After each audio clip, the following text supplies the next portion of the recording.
Are ya ready, kids? Hello, it's Employee Emilian, and welcome back to SpongeComs. Today's episode is Season 2, Episode 10, or Episode 30 overall, No Free Rides, and I'm Your Biggest Fanatic, both of which originally aired on Nickelodeon on April 14th, 2001.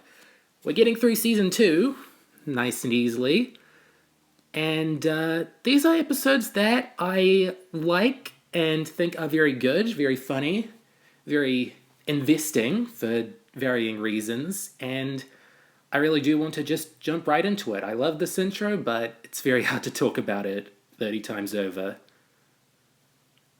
No Free Rides was written by Aaron Springer, C.H. Greenblatt, and Mr. Lawrence, and as you can see, it was directed by Aaron Springer. He has a directing credit in the intro credits.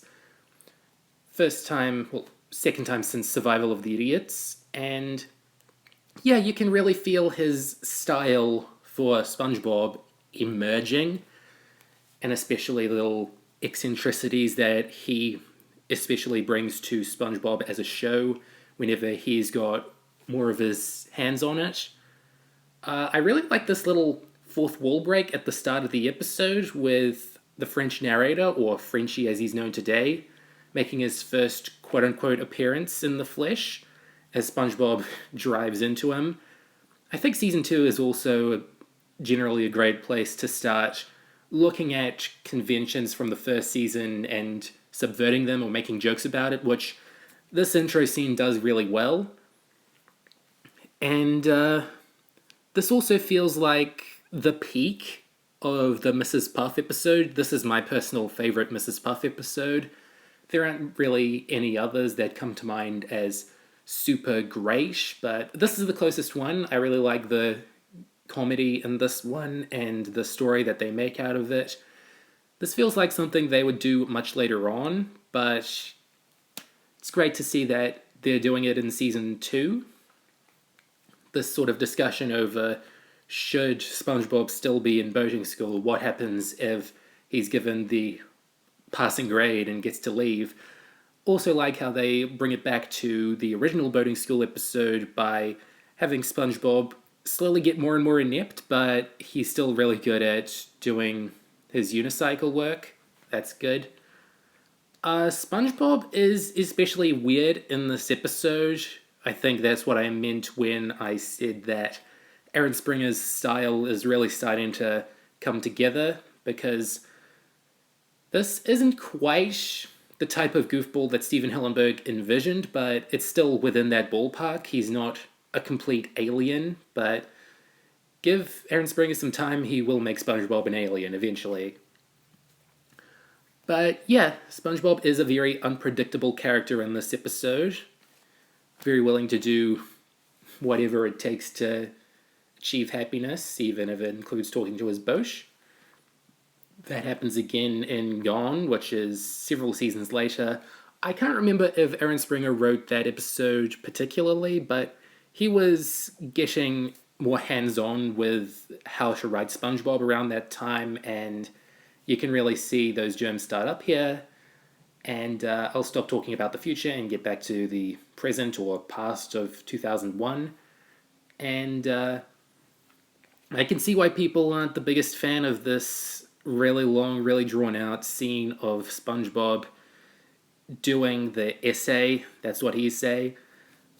I mean, if you want a Season 2 SpongeBob episode where he writes a boating essay, there are definitely better places to look, but this one still has very good timing of the jokes, and I really do think that this is what summer school is like. It's weird that this isn't actually summer school, this is just a last-minute extra credit assignment.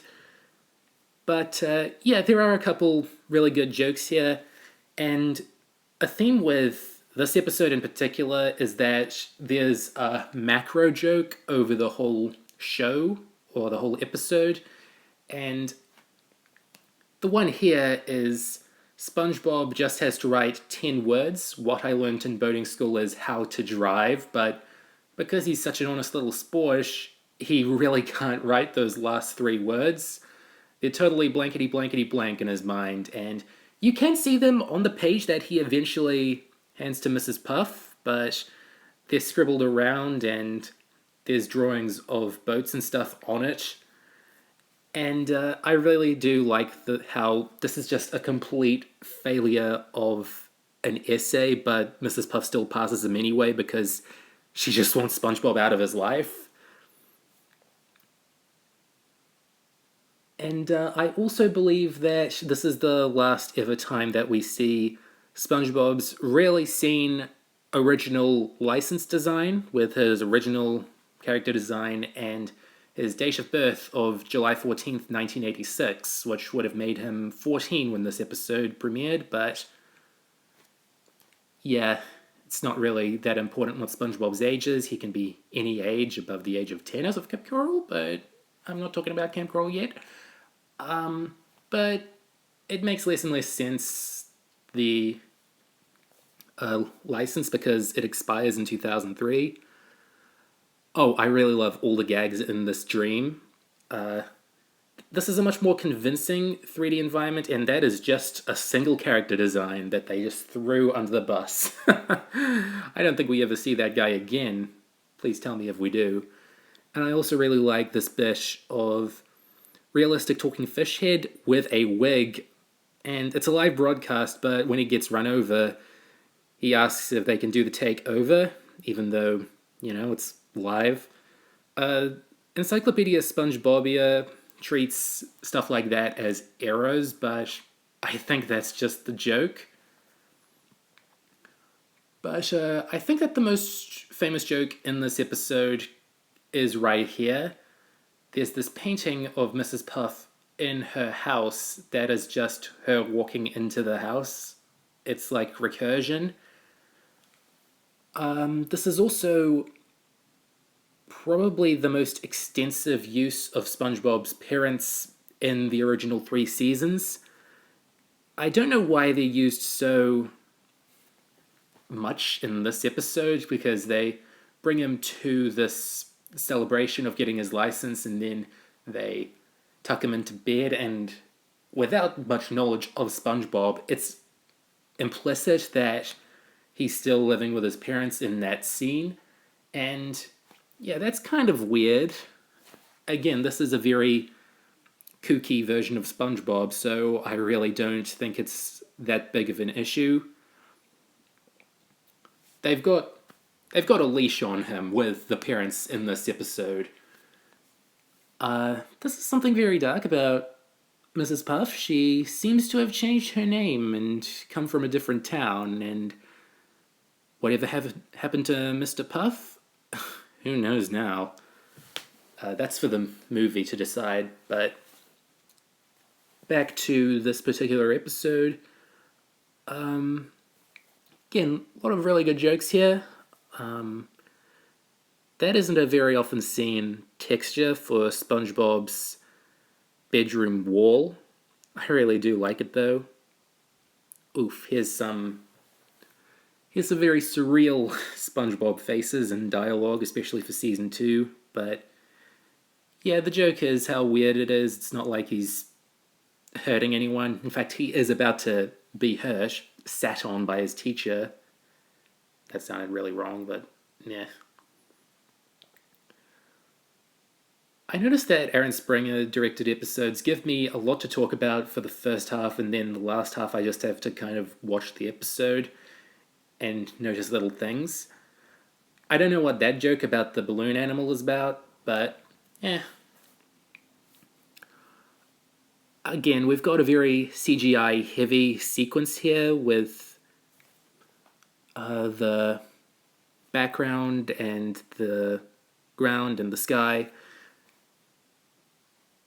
I can imagine they just green screened this and put a texture of a sky and just sort of warped it. I have to talk about these sorts of things really quickly because otherwise they're not going to make a lick of sense. And plus the room I'm recording this in is very hot, and yeah, it's a very hot time of year. Anyway, stuff about no free rides. Sorry for getting a little off track there. It's the difficulty you have with recording 60 SpongeBob episodes worth of commentary tracks. Yeah, they brought back the unicycle again. That's fun. And again, I think the reason that this is my favorite Mrs. Puff episode is that it really looks into her dynamic with SpongeBob and what happens when that is almost over, but then it's sort of brought back to focus and it makes her life worse again. Because this is the second season in a row where she goes to jail, and this is sort of now a running gag. Mrs. Puff has to go to jail at the end of a lot of her episodes, and here it makes total sense. Last season it didn't make too much sense, and from here on out it just makes less and less sense, but here she's hijacking her student's car, a student that she herself intentionally passed even though he didn't have the knowledge that he required for the road. Something I was really happy with there in that scene with SpongeBob as a radio is that he says KRUD. It sounds like a radio station, but it spells something a little blasphemous for a SpongeBob episode. And I also really like the sign that says Accidente. And again, the wiki calls that an error, but it really isn't. And this last little ending bit with the joke that you don't really know if it's a police call-in until the very end of the scene, it really helps to get the characters talking about the situation before the big reveal that it was part of this jail setting. And I don't think we ever see this flounder teacher, but it could be related to flats. That's another boating school episode in the making. But overall, I know I kind of dripped off towards the end there, but this is a really fun episode. And now we're on to I'm Your Biggest Fanatic, which was written by Jay Linder, William Reese, and Mr. Lawrence. I think I talked about this back when I talked about I Was a Teenage Gary, but SpongeBob and Patrick go on some sort of jellyfishing retreat in that episode, and I assume that the jellyfish, or the biannual jellyfish convention, was a part of it.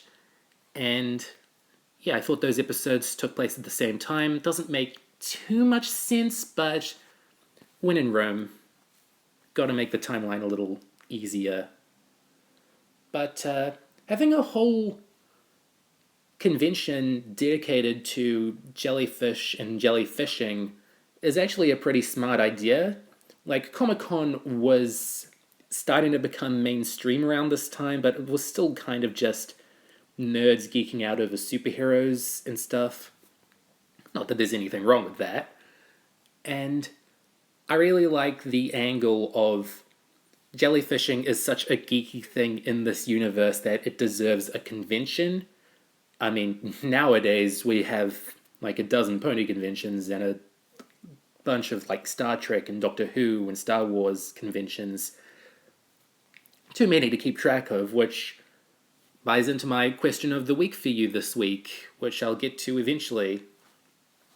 Now, there is a bit of jellyfish lore in this episode. We get to see more of the queen jellyfish, or a version of it, a robotic duplicate, if you may, and also its relative, the king jellyfish. And a lot more little things about jellyfish that are worth noting, but don't really add dramatically to this episode, but definitely worth putting in some sort of SpongeBob history guide sometime in the future. You also see a billboard later in the episode that says "Got Stung," and it's for jellyfish sting ointment, which is a clear parody of the Got Milk ad campaign from the 90s and 2000s. It was definitely still around by this time because Got Milk actually sponsored a SpongeBob special in Season 2. But that's for a commentary track for another time. Back to I'm Your Biggest Fanatic. I can imagine why this episode has a little bit of a mixed reception, and that's because of the character of Kevin the Sea Cucumber. You're not supposed to like him that much, but he is a celebrity within the jellyfishing community, and he is someone SpongeBob looks up to despite the way that he treats SpongeBob like dirt.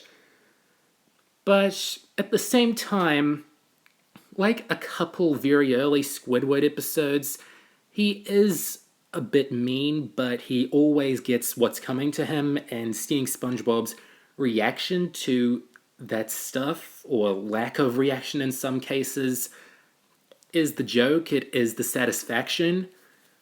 But, yeah, if you don't like it, then hey, you don't have to like it. Basically, the message of the episode is just, in some cases, it's better off if you don't meet your idols, because they could just be selfish or, at best, introverted and not interested in hanging out with fans. I'm certainly not in a position to say if I feel that way, because I haven't hung out with a lot of you yet.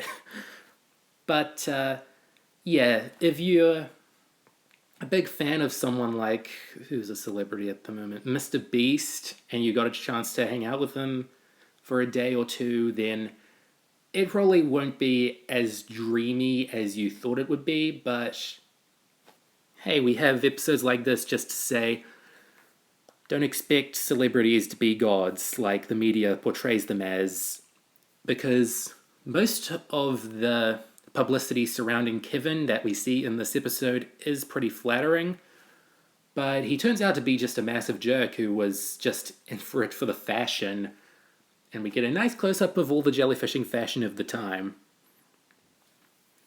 Times do change. But I think that something that this episode does really well is that you get a sense of the culture that Kevin has made for himself, because you see anchovies surrounding him and they're sort of his yes men. They're sort of fans who will not and cannot really see any of the wrong that he does. They'll always cheer him on. They'll always say, yeah, you're the best ever. They're basically a manifestation of YouTube comments for YouTube drama. I hope that isn't too topical, because, yeah, you know. Something I wanted to note about the anchovies is that one of them, voiced by Roger Bumpus, does a little wah-wah-waah sound effect throughout the episode, and that is actually used on the soundboard of one of my local talk show radio stations. So it's kind of surreal hearing like this old guy talk about the news and social issues, and whenever he's doing a comedy bit and using sound effects, he'll sometimes bring out the wah-wah-waah. Are there any instances of SpongeBob penetrating your local culture like that? I'd really want to know. But another really cool thing to like about this episode is that it is the genesis of the meta jokes surrounding the my leg gag, because there is a bit where Kevin shows SpongeBob his older fans who are at the bottom of a cliff for some baffling reason, and one of them is Fred, who appears to have broken his leg. You don't hear my leg in this episode. You do in No Free Rides in the fantasy sequence, but not in this one. So by this point, it's very clear that the my leg gag is something to look out for, and here's just a little Easter egg of, oh, there's Super Sponge's level design. Had to give a little jab there. So it's fun to see a little reference or an Easter egg to it without really needing to hear the original soundbite. And that's kind of the template for the my leg gags that they do now with Fred as his own character, because hearing my leg in the background has kind of lost its novelty after like 22 years, so stretching out and expanding the joke is warranted, and I'm kind of shocked and a little happy that they started doing it all the way back here.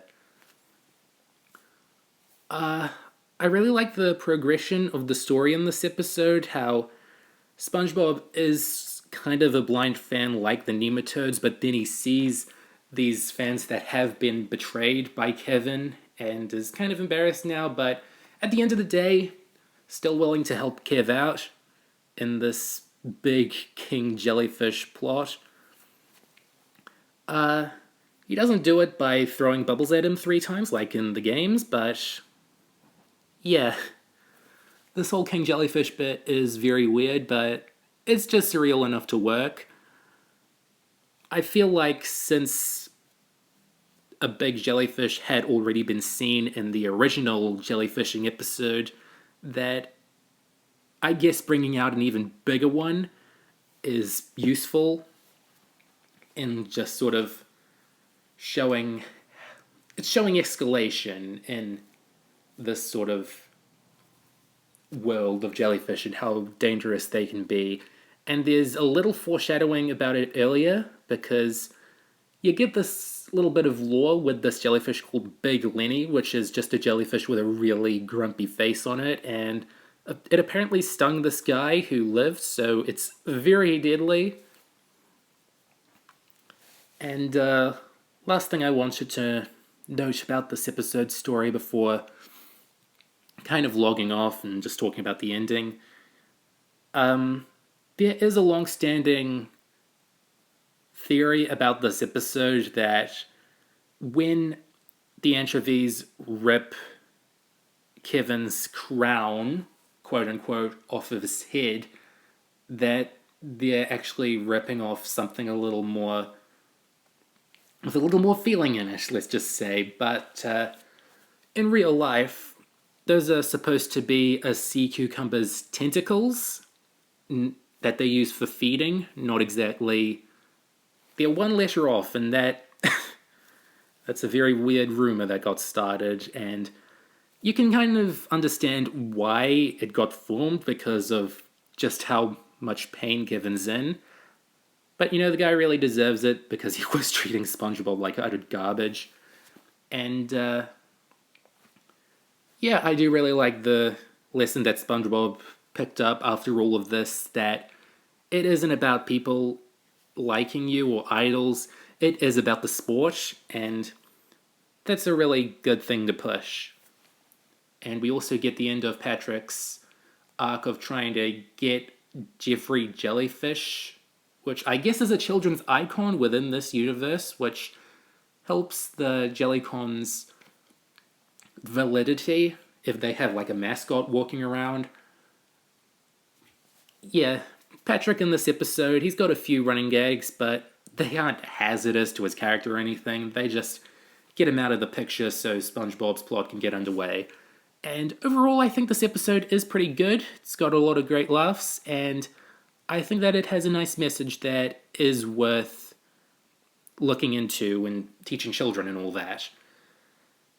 Now, my question of the week for you last week was, would you rather have a pet worm or a pet snail? Rebel Friend and Super Seal said they'd love worms. Jack McGinn said he'd love snails. Good on you. Good on you for picking worms, guys. Overwhelming majority. Yeah, sorry for keeping this in the playlist, but it's just want my channel to grow and don't want SpongeComs to really interfere too much with it. But my question of the week for you this week is, would you attend a SpongeBob-themed fandom convention, a SpongeCon, if it were, not to be confused with SpongeComs? I have heard that there's been a few dedicated SpongeBob fan events in theme parks over time, but I haven't really heard of a whole SpongeBob-themed fan convention, but I think that after all this time, that would be pretty fun to see. The fandom is strong enough and together enough that I hope someone, sometime, someplace in the future can pull it off. I mean, after the pandemic is over, of course. But join me in a few more weeks for episode 31, where we learn how to be people with Mermaid Man and Barnacle Boy 3 and squirrel jokes. Goodbye for now.